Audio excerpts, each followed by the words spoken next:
नमस्ते प्यारे बच्चों, ज्यामिति की इस थर्ड पार्ट में आप सभी का हार्दिक स्वागत है। पार्ट सेकंड में अपन ने कहाँ तक पढ़ लिया था? पार्ट सेकंड की अगर अपन चर्चा करें तो पार्ट सेकंड में अपन ने थेल्स प्रमेय पढ़ी थी और थेल्स की विलोम प्रमेय जो होती है वो अपन ने पढ़ी थी। इस जो वीडियो में अपन क्या करेंगे, अपन ने आप पिछली वीडियो में अगर देखोगे तो मैंने उसमें 4 जो प्रमेय हैं उनके कथन लिखाए थे। पहली जो प्रमेय थी वो अपने पास थेल्स प्रमेय थी, मैंने थेल्स प्रमेय का कथन लिखाया था। दूसरी प्रमेय अपने पास थी थेल्स की विलोम प्रमेय, उसका मैंने आपको कथन लिखवाया था। और तीसरी जो प्रमेय अपने पास है आज उसको अपन हल करेंगे, उसको अपन सिद्ध करेंगे। कौन सी प्रमेय थी वो प्रमेय थी त्रिभुजों के लिए, समरूप त्रिभुजों के लिए क्षेत्रफल की प्रमेय। अब बेटा उसका जो कथन है वो मैंने पिछली वीडियो में लिखाया है, आप पिछली वीडियो में चेक कर सकते हो। वीडियो को स्टार्ट करने से पहले, क्वेश्चन कराने से पहले मैं आप लोगों से एक बात करना चाहता हूं कि कुछ बच्चों के, हमने जैसे भी बच्चों के 10th के बच्चों को कांटेक्ट किया था तो उनके बहुत अच्छा उनका रिस्पांस आ रहा है। वीडियो के नीचे उनके कमेंट आ रहे हैं कि सर इस क्वेश्चन में दिक्कत है। पर्सनली हमें वो व्हाट्सएप के जरिए या फिर स्कूल के नंबर के जरिए हमको बता रहे हैं कि सर इस चीज़ में मुझको दिक्कत आ रही है, या फिर और भी जो भी तरीके उनसे बच्चे बता रहे हैं कि इन क्वेश्चंस में दिक्कत है। बेटा अभी बात यह है कि आप बोल रहे हो कि उनकी वीडियो सर कब तक आएगी। हम ऑब्जर्व कर रहे हैं पहले कि 5-7 दिन में कितने अपने पास क्वेश्चन आते हैं बच्चों के, कौन से क्वेश्चन में बच्चों की दिक्कत आ रही है। उन क्वेश्चन को प्रश्नावली के हिसाब से, चैप्टर्स के हिसाब से अपन सेट करेंगे। और सेट करने के बाद में मान लिया एक जो पहला चैप्टर है उसमें 5 क्वेश्चन में बच्चों की दिक्कत है या 10 क्वेश्चन में बच्चों की दिक्कत है तो वो करवा दिए। फिर सेकेंड चैप्टर में 5 क्वेश्चन में दिक्कत है तो फिर वो करवा दिए। उसके लिए 5-6 दिन अपन ऑब्जर्व करेंगे। पहले 5-6 दिन में सभी बच्चों के अपने पास आ जाते हैं पहले कमेंट्स, उसके बाद में अपन वो क्वेश्चन स्टार्ट करेंगे। उनकी वीडियो भी आपको मिल जाएगी। पेपर में काफ़ी टाइम है पर आपको तैयारी भी साथ साथ में रखनी है। अभी अपन स्टार्ट करते हैं समरूप त्रिभुजों के लिए क्षेत्रफल की प्रमेय। तो समरूप त्रिभुजों के लिए क्षेत्रफल की जो प्रमेय है वो अपने को क्या कहती है, उसका कथन क्या होता है? उसका कथन होता है कि 2 समरूप त्रिभुजों के क्षेत्रफलों का अनुपात उनकी संगत भुजाओं या संगत माध्यिकाओं या संगत शीर्षलंबों के वर्गों के अनुपात के क्या होता है, या फिर अनुपात के वर्ग के क्या होता है, बराबर होता है। इसका अपन सत्यापन करेंगे। तो इसका सत्यापन किस प्रकार होगा, ये है बच्चों इसका सत्यापन। अपन सत्यापन कर रहे हैं कौन सी प्रमेय का? अपन सत्यापन कर रहे हैं समरूप त्रिभुजों के लिए क्षेत्रफल प्रमेय का। सबसे पहले अपन डायग्राम बनाएं। तो प्रमेय अपने को कहती है कि अपने को सबसे पहले 2 समरूप त्रिभुज चाहिए कि समरूप त्रिभुजों के क्षेत्रफलों का अनुपात, समरूप त्रिभुजों के क्षेत्रफलों का अनुपात। तो समरूप त्रिभुजों का क्षेत्रफल तब आएगा जब अपने पास क्या हो, समरूप त्रिभुज हो। तो अपन ने क्या किया, अपन ने 2 समरूप त्रिभुज बना लिए। ये मैंने एक त्रिभुज बना लिया, ये एक और त्रिभुज बना लिया और इस त्रिभुज का नाम मैंने दे दिया ए, इसका नाम है बी और इसका नाम है सी। इस त्रिभुज का नाम दे दिया पी क्यू और इस बिंदु का P है, इस शीर्ष का Q और इस शीर्ष का R। ये मैंने 2 त्रिभुज ले लिए और ये दोनों त्रिभुज आपस में क्या है, समरूप है। ये समरूप का चिन्ह है। तो ये दोनों त्रिभुज आपस में क्या है, समरूप है। ये बात अपने को दे रखी है, समरूप त्रिभुजों के क्षेत्रफलों का अनुपात। तो ये मेरे पास समरूप त्रिभुज हैं। बात करें तो अपने को प्रमेय का कथन क्या कहता है कि इन दोनों त्रिभुजों के जो क्षेत्रफलों का अनुपात आएगा, इन दोनों त्रिभुजों के क्षेत्रफलों का जो क्या आएगा, अनुपात आएगा, वो क्षेत्रफलों का अनुपात इनकी संगत भुजाओं, संगत भुजा मतलब ए बी के संगत, संगत यानी एक जैसी दिखने वाली। तो ए बी के संगत, ए बी के एक जैसी पी क्यू दिखती है, बी सी के संगत क्यू आर है, ए सी के संगत क्या है, पी आर। तो इन दोनों त्रिभुजों के क्षेत्रफलों का अनुपात जो होगा वह इन दोनों त्रिभुजों की संगत जो भुजाएं बनेगी, संगत भुजाएं हैं, उनका अपन क्या करेंगे, वर्ग। संगत भुजाओं का क्या करेंगे, वर्ग। और उस वर्ग का जो अनुपात अपने पास बनेगा, उस वर्ग का जो अपने पास अनुपात बनेगा, वो अनुपात जो अपने पास होगा वह ही इन क्षेत्रफलों के अनुपात के क्या होगा, बराबर होगा। ये बात अपने को क्या करनी है, इस प्रमेय में सिद्ध करनी है। इस प्रमेय को सिद्ध करने के लिए अपन बच्चों क्या करेंगे, अपने पास कुछ एक, ये अपने पास 2 डायग्राम हैं, ये अपने पास 2 त्रिभुज हैं। इन त्रिभुज की सहायता से ये प्रमेय अपने को सोल्व करनी है। अपन लिखेंगे दिया है, अपन लिखेंगे दिया है। किसी भी क्वेश्चन को स्टार्ट करते हैं ज्यामिति में तो इसी प्रकार स्टार्ट किया जाता है कि क्या दे रखा है, क्या सिद्ध करना है, क्या रचना की है और क्या उत्पत्ति में अपन काम करेंगे। दिया है, अपने को दे क्या रखा है, अपने को दे रखा है कि दोनों त्रिभुज आपस में क्या है, समरूप है। तो अपने को दे रखा है कि त्रिभुज ABC और त्रिभुज क्या है, PQR जो हैं वो आपस में क्या है, समरूप है। तो त्रिभुज ABC समरूप है त्रिभुज पी क्यू आर के, ये अपने को क्या कर रखा है, दे रखा है। अब भाई समरूप त्रिभुजों की खास बात क्या होती है, समरूप त्रिभुजों के लिए मैंने क्या नियम बताया था, समरूप त्रिभुजों के लिए मैंने एक स्पेशल नोट लिखवाया था कि समरूप त्रिभुजों की संगत भुजाओं का अनुपात भी बराबर होता है और समरूप त्रिभुजों के संगत कोण भी क्या होते हैं, बराबर। ये दोनों समरूप त्रिभुज हैं, इसकी ए बी भुजा के संगत पी क्यू है, बी सी के संगत क्यू आर है, ए सी के संगत पी आर है। तो ये जो अनुपात बनेगा, किसका अनुपात, ए बी के संगत पी क्यू का अनुपात, बी सी के संगत क्यू आर का अनुपात और ए सी के संगत पी आर का अनुपात जो बनेगा वो अनुपात समान होगा, क्योंकि दोनों त्रिभुज कौन से त्रिभुज हैं, वो दोनों त्रिभुज समरूप त्रिभुज हैं। दूसरी अपन अगर बात करें कि समरूप त्रिभुजों के जो कोण होते हैं वो कोण भी आपस में क्या होते हैं, वो कोण जो होते हैं वो भी आपस में समान होते हैं। तो ये जो कोण बन रहे हैं संगत कोण, ये भी आपस में क्या होंगे, समान होंगे। यानी कोण ए का मान कोण पी के, कोण ए का मान कोण पी के, कोण बी का मान कोण क्यू के, तो कोण बी का मान कोण क्यू के और कोण सी का मान कोण आर के क्या होगा, बराबर होगा। सी का मान आर के बराबर होगा, क्योंकि दोनों त्रिभुज क्या है, समरूप है। ये मुझे दे रखा है। अब मुझे सिद्ध क्या करना है, मुझे बेटा सिद्ध करना है, इस क्वेश्चन में अपने को सिद्ध करना है, इस क्वेश्चन में अपने को सिद्ध करना है कि दोनों त्रिभुजों के जो क्षेत्रफल का अनुपात आएगा, ए बी सी का क्षेत्रफल यानी कि त्रिभुज ए बी सी का क्षेत्रफल यानी कि एरिया बटा त्रिभुज पी क्यू आर का एरिया, तो त्रिभुज पी क्यू आर का एरिया, दोनों त्रिभुज का क्षेत्रफल और उनका अनुपात यानी कि बट्टा बराबर होता है। दोनों त्रिभुजों के क्षेत्रफल का अनुपात यानी कि बट्टा क्या होता है, बराबर होता है उनकी संगत भुजाओं के अनुपात के वर्ग के। तो संगत भुजा कौन सी है, ए बी है और संगत भुजा क्या है, पी क्यू है। तो ए बी है और संगत भुजा पी क्यू है, इनके वर्गों के अनुपात के क्या होगा, बराबर होगा। ए बी के संगत पी क्यू, तो ए बी का स्क्वायर बटा पी क्यू का स्क्वायर। बी सी के संगत क्यू आर है, तो बी सी के संगत क्यू आर है, इसके स्क्वायर के भी क्या होगा, बराबर होगा। और बराबर ए सी का पी आर है, तो ए सी का अनुपात पी आर के साथ और इनका जो को स्क्वायर का अनुपात आएगा वो भी क्या होगा, रेशियो क्या होगा, इसके बराबर होगा। यानी क्या बन गया इसमें बेटा, ये बन गया दोनों त्रिभुजों के क्षेत्रफलों का अनुपात संगत भुजाओं के वर्गों के अनुपात के क्या है, बराबर है। यही बात अपने को क्या करनी है, सिद्ध करनी है। इसमें अपन थोड़ी सी रचना करेंगे, अपने पास रचना का इसमें पॉइंट आएगा। अपन रचना क्या करेंगे, अपन एक काम करेंगे, अपन इस ए शीर्ष से बी सी भुजा पर क्या डाल देंगे, अपन लंब डाल देंगे। ये मैंने लंब डाल दिया, ए शीर्ष से बी सी भुजा पर मान लिया ए डी लंब डाल दिया, और मैंने पी शीर्ष से क्यू आर भुजा पर पी एम लंब डाल दिया। यानी कि ए डी तो बी सी पर और पी एम क्यू आर पर क्या डाल दिया, मैंने लंब डाल दिया।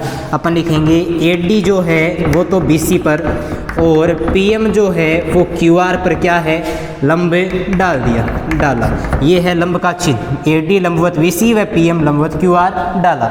अब अपन करेंगे उपपत्ति का काम, जो अपने को सिद्ध करना है वो काम जिसमें किया जाता है उसे बोला जाता है उपपत्ति। ये अपने पास आ गई उपपत्ति। करना क्या है बच्चों, इसमें कुछ ज़्यादा नहीं करना है, जो चीज़ अपने को दे रखी है उन चीज़ों को एक बार अपन दोबारा लिख लेंगे। अपन लिखेंगे चूँकि हमें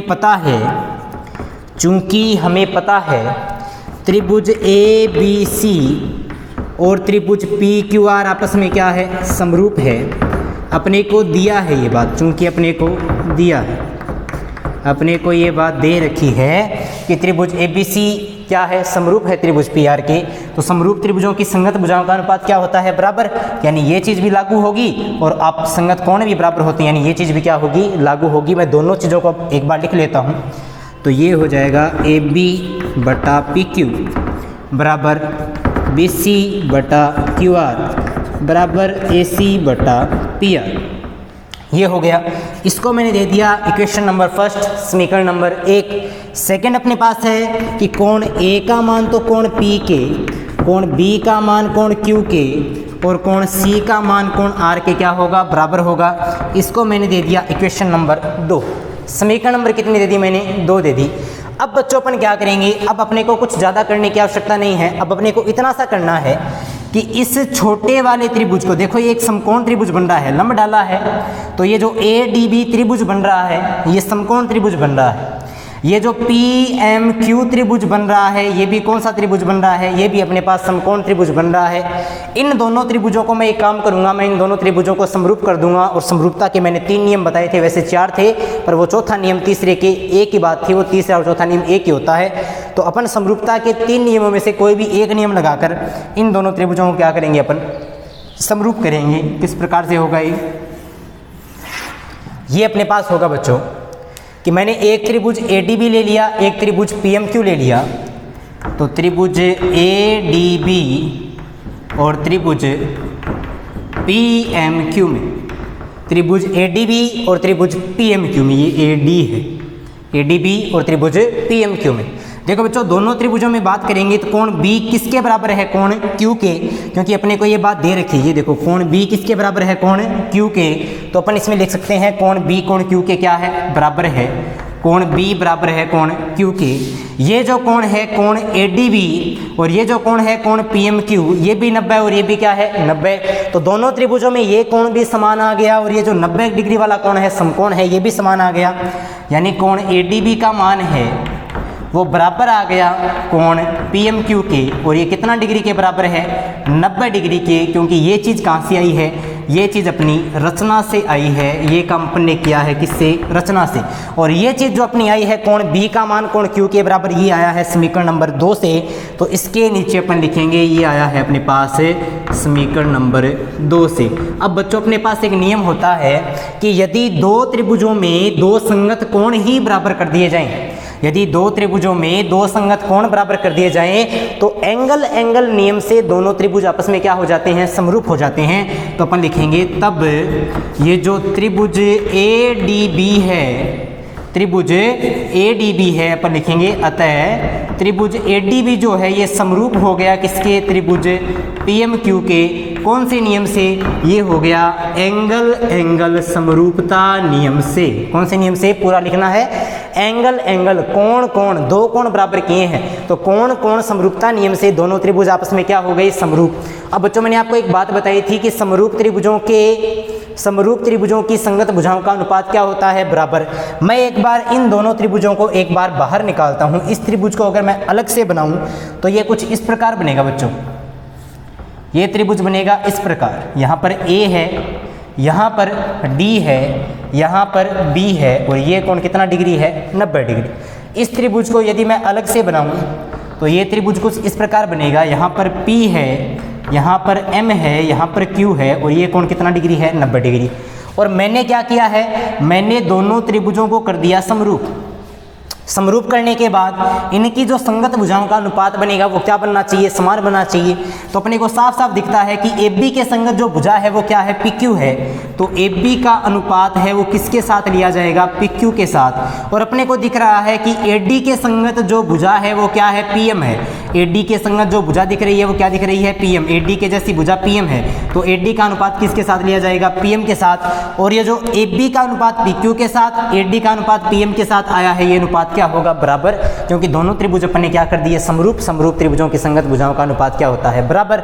ये आ गई मेरे पास इक्वेशन नंबर 3, समीकरण नंबर 3। अब बेटा मुझे जो सिद्ध करना है, मैं एक बार वो चीज लेके चलता हूं कि मुझे ये चीज सिद्ध करनी है और ये चीज इन तीनों चीजों के क्या आनी चाहिए, बराबर आनी चाहिए। चेक करते हैं आती है क्या, आ जाएगी। कैसे करेंगे अपन लिखेंगे नाउ।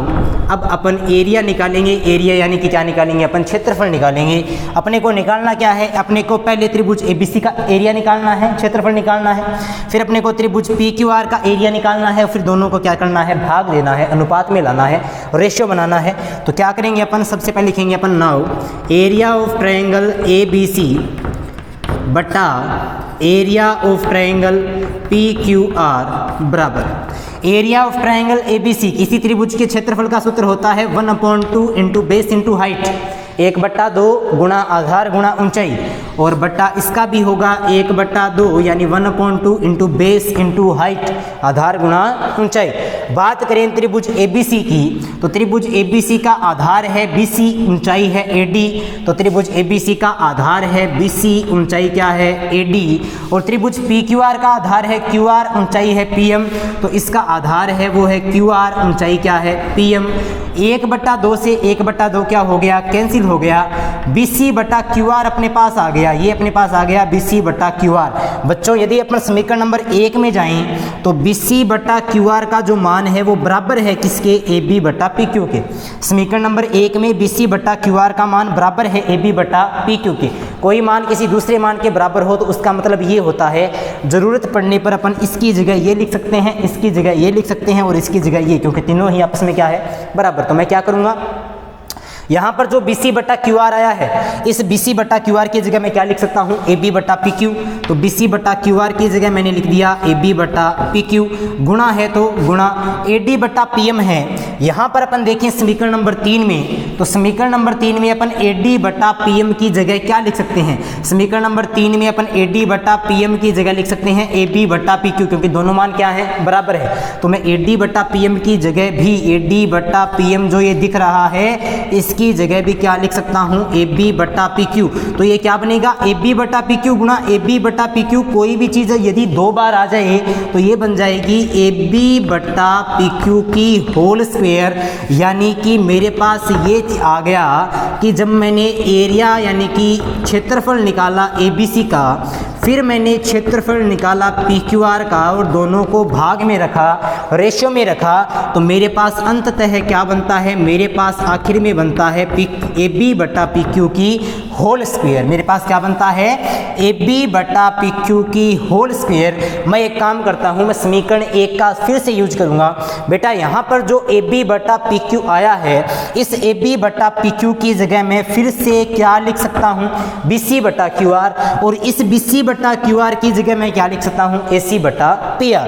AB/PQ की जगह मैं लिख सकता हूँ यहाँ पर AB/PQ की जगह मैंने लिख दिया BC/QR, और इसी AB/PQ की जगह मैंने लिख दिया AC/PR। अब ये ऊपर स्क्वायर है तो इसके ऊपर भी क्या लगा दी, स्क्वायर, इसके ऊपर भी क्या लगा दी, स्क्वायर। तो ये मान बराबर हैं तो इनकी स्क्वायर भी क्या होगी, बराबर। और लास्ट में अपने पास जो मैटर आएगा वो अपने पास ये आएगा, इसका सॉल्यूशन आ गया कि area of triangle ABC, area of triangle PQR is equal to AB/PQ की होल स्क्वायर, BC/QR की स्क्वायर और AC/PR की स्क्वायर। यानी कि समरूप त्रिभुजों के क्षेत्रफलों का अनुपात उनकी संगत भुजाओं के वर्गों के अनुपात के क्या होता है, बराबर होता है। ये अपने पास बेटा क्या हो गया, सिद्ध हो गया। अब मैंने प्रमेय के अंदर, ये प्रमेय मैंने आपको सिद्ध करवा दी है।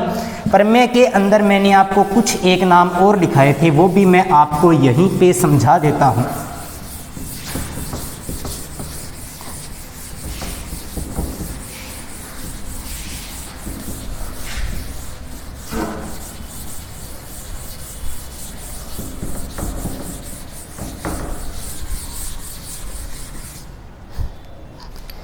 मैंने बेटा आपको एक बात लिखाई थी कि अपन यहाँ पर संगत भुजा के स्थान पर अपन यहाँ पर संगत शीर्षलंब भी ले सकते हैं। संगत भुजा के स्थान पर क्या ले सकते हैं, संगत शीर्षलंब भी ले सकते हैं। और यहीं पर अपन संगत माध्यिका भी ले सकते हैं। संगत माध्यिका का वर्गों का अनुपात भी अपन ले सकते हैं। अपन ने क्या किया था, समरूप त्रिभुजों के क्षेत्रफलों का अनुपात, संगत भुजा के वर्गों के अनुपात। तो भुजा के वर्गों के अनुपात की जरूरत नहीं है, संगत शीर्षलंबों के वर्गों का अनुपात भी हो सकता है, संगत माध्यिका के वर्गों के अनुपात के बराबर भी हो सकता है। मैंने भुजा वाला आपको करवा दिया, संगत शीर्षलंब वाला भी आपको मैं बता देता हूँ। उसके बाद में आपको क्या करना है, उसके बाद में आपको ये जो संगत माध्यिका वाला है ये खुद ट्राई करना है। कैसे, वही अपन क्या करते हैं, डायग्राम एक बार फिर से बनाते हैं, उसी में ट्राई करते हैं। ये मेरे पास त्रिभुज मान लिया ABC है, और ये मेरे पास जो त्रिभुज था वो है PQ और R, और दोनों त्रिभुज आपस में क्या है, समरूप है। मैंने इसमें रचना की थी, ये मैंने AD/BC पर, और ये मैंने जो PM है ये QR पर क्या डाला था, लंब डाला था। ये लंब मैंने डाल दिया। अब अपने पास ये दोनों त्रिभुज समरूप हैं, तो स्टार्टिंग कंडीशन बनती है, वो बनती है कि AB का अनुपात PQ के साथ आएगा, BC का अनुपात QR के साथ आएगा और AC का अनुपात जो PR के साथ आएगा वो अनुपात तो क्या होगा, बराबर। और संगत कोण यानी कि कोण A किसके बराबर, P के बराबर, कोण B किसके बराबर, कोण Q के बराबर, और कोण C किसके बराबर, R के बराबर। ये कंडीशन तो वही रहेगी जो पहले थी, जो दिया है, क्योंकि दोनों त्रिभुज आपस में क्या है, समरूप है। अब मैं क्या करता हूँ, मुझे पता है कि ये कोण B जो है ये कोण Q के बराबर है, तो ये 90 और ये भी क्या है, 90। तो ये छोटे वाले त्रिभुज भी क्या बनने वाले हैं, ये छोटे वाले त्रिभुज भी समरूप ही बनने वाले हैं, यानी ADB और PMQ ये समरूप बनेंगे। यहाँ तक सेम टू सेम रहेगा। त्रिभुज ADB समरूप हो जाएगा PMQ के कौन से नियम से, एंगल समरूपता नियम से। दोनों त्रिभुज समरूप होने के बाद में AB का अनुपात अपन PQ के साथ लेंगे, तो AB का अनुपात जब PQ के साथ लिया जाएगा तो वही बात है, AD का अनुपात पीछे की तरह PM के साथ लेंगे। AD का अनुपात किसके साथ लेंगे, PM के साथ। ये अपने पास इक्वेशन नंबर 1 बनी, ये इक्वेशन नंबर 2 और ये इक्वेशन नंबर 3। ये अपने पास 3 इक्वेशंस बन गए। अब अपन क्या करेंगे, दोनों त्रिभुजों का जब अपने को क्षेत्रफल निकालना होता है तो अपन लिखेंगे area of triangle ABC, area of triangle PQR बराबर 1/2 इंटू बेस इंटू हाइट बट्टा 1/2 इंटू बेस इंटू हाइट।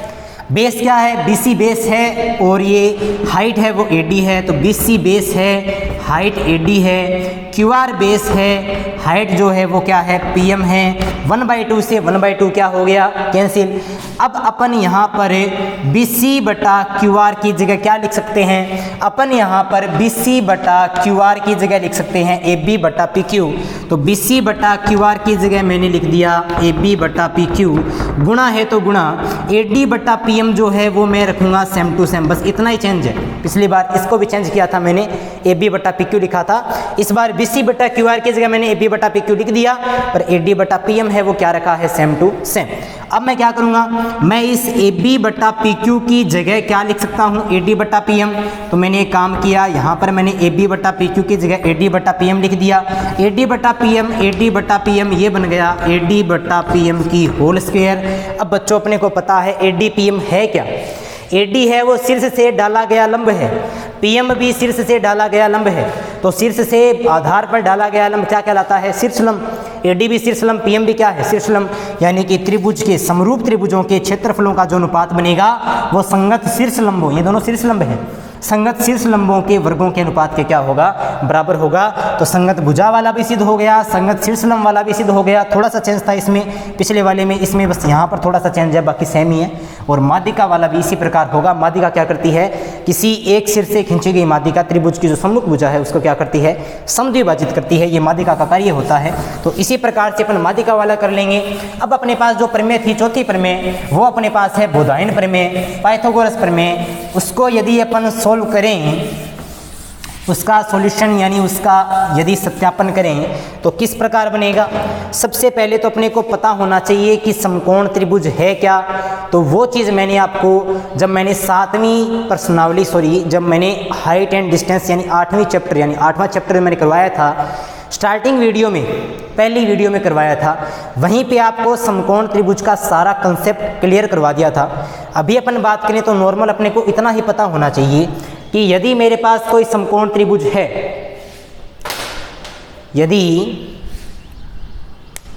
यदि मेरे पास कोई समकोण त्रिभुज है जिसका नाम ABC है, और यदि इस समकोण त्रिभुज का एक कोण B अपने को 90 डिग्री दे दिया, इसके अलावा और कोई कोण नहीं दिया है, तो बच्चों करना क्या है, यदि इसके अलावा और कोई कोण नहीं दिया है तब की बात, 90 डिग्री के सामने वाली भुजा हमेशा क्या होती है, कर्ण होती है, ये आपको याद रखना है। बाकी शेष 2 भुजाएं हैं, उनमें से अपन यदि इसको अपन लंब मानेंगे तो ये क्या बन जाएगा, आधार, और यदि अपन इसको अपन लंब मानेंगे तो ये क्या बन जाएगा, आधार। यानी यहाँ पर अपनी मर्जी है, अपन अपने हिसाब से किसी को भी लंब मान सकते हैं और किसी को भी आधार मान सकते हैं। कब की बात है ये तब की बात है जब 90 डिग्री के अलावा और कोई कोण थीटा स्पेशल न दिया हो। परंतु यदि मुझे ये कोण थीटा दे दिया जाए तो बच्चों याद रखना, थीटा के सामने वाली भुजा हमेशा फिक्स होती है, लंब होगी, और बाकी बचेगा वो क्या होगी, आधार। ये बात तो आपको बता चुके हैं हम, कोई दिक्कत नहीं है इस बात में। परंतु यदि अपन बात करें ज्यामिति की, तो ये जो प्रश्नावली है 10वीं, 11वीं, 12वीं 12वीं 13वीं और 14वीं, इनमें थीटा का कोई रोल है नहीं, तो अपन क्या करेंगे, अपन सीधा ही इसमें यूज करेंगे कि क्या बनता है इसका, वो अपन इसमें यूज करेंगे। अपने को सिद्ध क्या करना है, बोधायन प्रमेय होती क्या है, बोधायन प्रमेय है पाइथागोरस प्रमेय, बोधायन प्रमेय का सत्यापन, बोधायन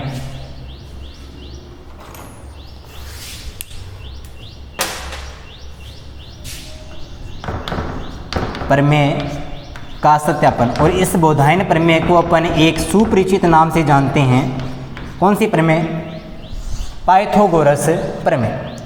इसका वास्तविक नाम जो है वो क्या है, इसका वास्तविक नाम है पाइथागोरस प्रमेय। यदि अपन बात करें कि ये मान लिया मेरे पास एक समकोण त्रिभुज है, तो इस समकोण त्रिभुज के लिए पाइथागोरस प्रमेय अपने को क्या कहती है, मान लिया ये इसका कर्ण है, ये इसका लंब है और ये इसका क्या है, आधार है। तो इस समकोण त्रिभुज के लिए पाइथागोरस प्रमेय क्या कहती है, पाइथागोरस प्रमेय कहती है कर्ण की स्क्वायर का मान बराबर होता है किसके, लंब की स्क्वायर और आधार की स्क्वायर के योग के क्या होता है, बराबर होता है। कर्ण स्क्वायर का मान लंब स्क्वायर आधार स्क्वायर के योग के क्या होता है, बराबर होता है। ये कथन इसका नहीं बनेगा। कथन क्या बनेगा, सबसे पहले अपने को पता होना चाहिए कर्ण लंब आधार होते क्या हैं। बेटा याद रखना है, किसी भी समकोण त्रिभुज की सबसे बड़ी भुजा हमेशा क्या होती है, कर्ण। और लंब और आधार में से कोई भी भुजा बड़ी हो सकती है, कोई सी भुजा छोटी हो सकती है। याद इतना ही रखना है कि सबसे बड़ी भुजा कर्ण है, बाकी दो शेष भुजाएं हैं वो छोटी भुजाएं हैं कर्ण से। तो ये जो अपने पास आया है पाइथागोरस जो प्रमेय है, ये अपने पास जो बोधायन प्रमेय है, ये प्रमेय अपने को क्या सिखाती है, इसको अपन समझने का प्रयास करेंगे। ये क्या है, सबसे बड़ी भुजा और ये दो क्या है, छोटी भुजाएं। तो कथन क्या बनेगा, कथन ये बनेगा किसी समकोण त्रिभुज की सबसे बड़ी भुजा का वर्ग, स्क्वायर क्या होता है, वर्ग। किसी समकोण त्रिभुज की सबसे बड़ी भुजा का वर्ग अन्य दो छोटी भुजाओं के वर्गों के योग के बराबर होता है। सबसे बड़ी भुजा का वर्ग अन्य दो छोटी भुजाओं के वर्गों के योग के बराबर होता है। ये अपने पास कौन सी प्रमेय है, ये अपने पास पाइथागोरस प्रमेय है। और यही प्रमेय अपने को क्या करनी है, सत्यापित करनी है, सिद्ध करनी है। किस प्रकार करेंगे, सबसे पहले प्रमेय को सत्यापन करने के लिए, सत्यापित करने के लिए अपने पास क्या चाहिए, एक समकोण त्रिभुज चाहिए। बच्चों इस बार मैं आपको दिया है सिद्ध करना उपपत्ति, उस प्रकार से नहीं कराऊंगा, आपको खुद करना है। उस प्रकार से तरीका आपके समझ में आ गया। इस बार मैं आपको सीधा समझाने वाला हूं कि अपने को करना क्या है। मैंने एक समकोण त्रिभुज बना लिया, ये मेरे पास एक समकोण त्रिभुज है।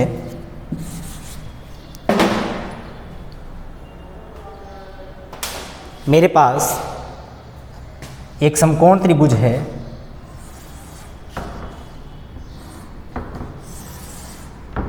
और इसका ये जो कोण है ये कितना डिग्री है, 90 डिग्री। ये मेरे पास जो समकोण त्रिभुज है इसका ये जो कोण है वो कितना डिग्री है, ये कोण इसका 90 डिग्री है। इसको मान लिया A, इसको मान लिया B और इस बिंदु को मैंने मान लिया C। ABC अपने पास एक त्रिभुज है। कौन सा त्रिभुज है, समकोण त्रिभुज। तो इस समकोण त्रिभुज के 90 डिग्री के सामने वाली भुजा है, ये क्या होगी, कर्ण। तो पाइथागोरस प्रमेय अपने को कहता ही क्या है, पाइथागोरस प्रमेय अपने को कहता है कि कर्ण की स्क्वायर का जो मान है वो बराबर होगा किसके, लंब स्क्वायर और आधार स्क्वायर के योग की। यानी कर्ण स्क्वायर बराबर लंब स्क्वायर प्लस आधार स्क्वायर, ये अपने को सिद्ध करना है। इस त्रिभुज की यदि बात करें, समकोण त्रिभुज की 90 के सामने वाली भुजा AC है, तो इसमें कर्ण का नाम क्या हो जाएगा, AC। तो AC की स्क्वायर। अब बेटा अब है समझने वाली बात है, 90 डिग्री के सामने वाली भुजा तो कर्ण हो गई।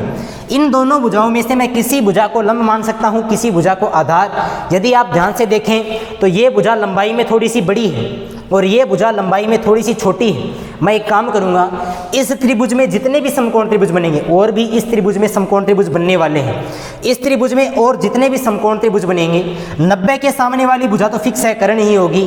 फिर मैं लंबी जो भुजा होगी, बड़ी जो भुजा होगी, उस भुजा को मैं मानूंगा लंब।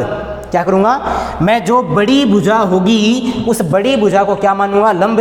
और जो छोटी भुजा बचेगी उसको क्या मानूंगा, आधार। तो मैंने BC को मान लिया लंब, मैंने इस भुजा को माना है कर्ण। मैंने बड़े त्रिभुज में इस भुजा को कर्ण माना है। इस भुजा को मैं बड़े त्रिभुज, ये लिखना नहीं है, ये बताने के लिए, समझाने के लिए। इस भुजा को मैं बड़े त्रिभुज में लंब मान रहा हूँ और इस भुजा को मैंने मान लिया आधार। तो यदि बात करें कर्ण की, कर्ण का नाम है AC, तो AC की स्क्वायर बराबर है तो बराबर। बात करें यदि लंब की, किसकी बात करें यदि लंब की, तो इसमें लंब का नाम है BC, तो ये हो गया BC का स्क्वायर। और आधार की यदि बात करें तो आधार क्या है AB, तो आधार है AB, AB की स्क्वायर। बेटा ये जो अपने पास चीज़ आई है ये अपने को क्या करनी है, सिद्ध करनी है, यही पाइथागोरस प्रमेय है। तो ये अपने को क्या करना है, सिद्ध करना है, ये अपने को सिद्ध करना है। ये वाली बात लिखने की आवश्यकता नहीं है, ये अपने को क्या करना है, सिद्ध करना है। अब मैं आपको केवल और केवल उत्पत्ति के बारे में बताता हूँ। इसकी थोड़ी सी रचना होगी, वो रचना मैं यहाँ पर कर देता हूँ। इसकी जो थोड़ी सी रचना है वो आपको याद रखनी है। रचना क्या करेंगे अपन इस त्रिभुज में शीर्ष B से AC भुजा पर एक लंब डाल देंगे और इस लंब का नाम है वो दे दिया D, BD। मैंने BD है वो AC पर क्या डाल दिया, लंब डाल दिया। तो मैंने रचना की है BD AC पर मैंने लंब डाल दिया, ये है लंब का चिन्ह, BD लंब AC डाला, कर दिया। अब इस त्रिभुज को अपन ने रफ पेज में, यहाँ पर तो अपने कर दिया, अब इस त्रिभुज को रफ पेज में 3 पार्ट में डिवाइड करेंगे। कितने पार्ट में डिवाइड करेंगे, 3 पार्ट में। बेटा ध्यान से देखना है, ये तो अपने पास डायग्राम बनेगा वो बनेगा, ये हिंदी वाले वर्ड अपने को लिखने नहीं है। अब क्या करेंगे, इस डायग्राम को 3 पार्ट में डिवाइड करेंगे। मैं डिवाइड करता हूँ। ये सबसे पहले मैंने बना लिया बड़ा वाला पार्ट, ये मैंने बना लिया बड़ा वाला पार्ट, इसका नाम B है, इसका नाम A है, इसका नाम C है, ये कोण 90 डिग्री है, बना लिया। अब मैं बनाता हूँ ये छोटा वाला समकोण त्रिभुज। देखो ये भी 90, ये भी 90, तो इधर वाला जो त्रिभुज बन रहा है, ये जो त्रिभुज बन रहा है, ये भी समकोण है, ये भी समकोण है। इधर वाले त्रिभुज की बात करें तो ये मैं डायग्राम एक बार फिर से बनाता हूँ। ये मेरे पास आ गया एक और 90 डिग्री, यहाँ पर B है, यहाँ पर D है और यहाँ पर A है। अब मैं इधर वाला समकोण त्रिभुज बनाता हूँ। ये कुछ इस प्रकार से है, इस प्रकार है कि यहाँ पर B है, यहाँ पर D है, यहाँ पर C है। तो यहाँ पर B है, D है, 90 डिग्री है और क्या है, C।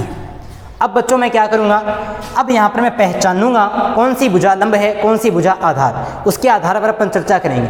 सबसे पहले अपन इस बड़े त्रिभुज की बात करें तो सबसे बड़ी भुजा ये जो थी, इसको मैंने नाम दिया कर्ण। ये लंबी भुजा को लंब, 90 के सामने वाली कर्ण, ये लंबी भुजा लंब और छोटी भुजा को मान लिया था आधार। वही काम और में करेंगे। 90 के सामने वाली भुजा क्या होगी, कर्ण। लंबी भुजा को लंब और छोटी भुजा है उसको क्या मानेंगे, आधार। 90 के सामने वाली भुजा कर्ण, छोटी भुजा को आधार, बड़ी भुजा को क्या मान लेंगे, लंब। तो ये मान लिया लंब। अब बच्चों मैंने फिक्स कर दिया। अब मैं इन दोनों त्रिभुजों को मैं समरूप करने वाला हूँ। फिर मैं इन दोनों त्रिभुजों को क्या करने वाला हूँ, समरूप करने वाला हूँ। ये डायग्राम अपने को रफ में बना के समझने के लिए है, काम सारा यहीं पे करना है। मैं इन दोनों त्रिभुजों को यदि मैं समरूप करता हूँ तो इस त्रिभुज का नाम ABC है, इसका नाम ADB है, दोनों को समरूप करता हूँ तो मैं लिखूँगा त्रिभुज ABC व त्रिभुज ADB में, त्रिभुज ABC और ADB में क्या समान है, यहाँ पर भी कोण A है, यहाँ पर भी कोण क्या है, A है, दोनों में कोण A क्या है, समान है। देखो बेटा ये त्रिभुज इसी के अंदर से निकला है, ये बड़ा वाला त्रिभुज, ये छोटा वाला त्रिभुज इसके अंदर ही था, मैंने अलग से निकाला है। तो क्या होगा, ये कोण A है, ये कोण भी A है, तो कोण A के बराबर होगा क्योंकि दोनों कोण एक ही हैं, उभयनिष्ठ कोण है, कॉमन कोण है, उभयनिष्ठ कोण है, दोनों में एक ही कोण है, तो कोण A के बराबर। ये वाला कोण 90 है और ये वाला कोण भी क्या है, 90। इस कोण का नाम ABC है, इस कोण का नाम ADB है, तो कोण ABC कोण ADB के बराबर है। कितना डिग्री बराबर है, 90 डिग्री बराबर है। ये काम अपने पास दिया भी है, रचना से आया है। ये 90 और ये भी क्या आ गया, 90। ये कोण और ये कोण बराबर है ही, तो कौन से नियम से, एंगल दो कोण बराबर हो गए। एंगल समरूपता नियम से ये जो त्रिभुज ABC है ये समरूप हो गया त्रिभुज ADB के।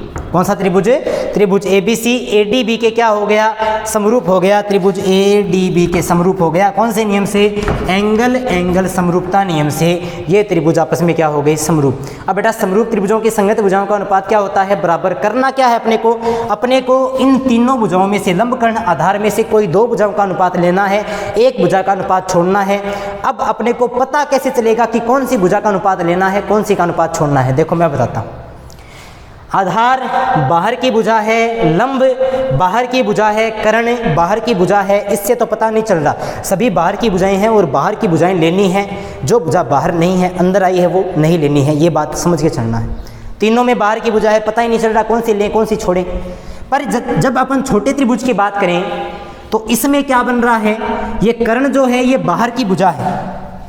कर्ण जो अपने पास है ये कौन सी भुजा है, बाहर की भुजा है, क्योंकि ये ए बी बन रही है, ये बाहर आई है। आधार जो है ये भी बाहर की भुजा है, परंतु ये जो बीडी है ये मूल त्रिभुज में थी ही नहीं, तो ये जो बीडी है मैंने रचना से बनाई है, ये अंदर की भुजा है, यानी इस त्रिभुज के अनुपात लेंगे तब लंब का अनुपात अपन नहीं लेंगे। बोला था बाहर की भुजाएं लेनी है, अंदर की भुजा नहीं लेनी, तो ये बीडी अंदर आ रही है, ये भुजा अपन नहीं लेंगे, बाहर की भुजाओं का अनुपात लेंगे। मतलब किसका अनुपात, लंब का अनुपात छोड़ देंगे, यानी आधार का अनुपात आधार के साथ लेंगे और कर्ण का अनुपात कर्ण के साथ लेंगे, लंब को अपन क्या कर देंगे, छोड़ देंगे। तो ये दोनों त्रिभुज समरूप हो गए, यानी इसके आधार का अनुपात इसके आधार के साथ और इसके कर्ण का अनुपात इसके कर्ण के साथ क्या होगा, बराबर होगा।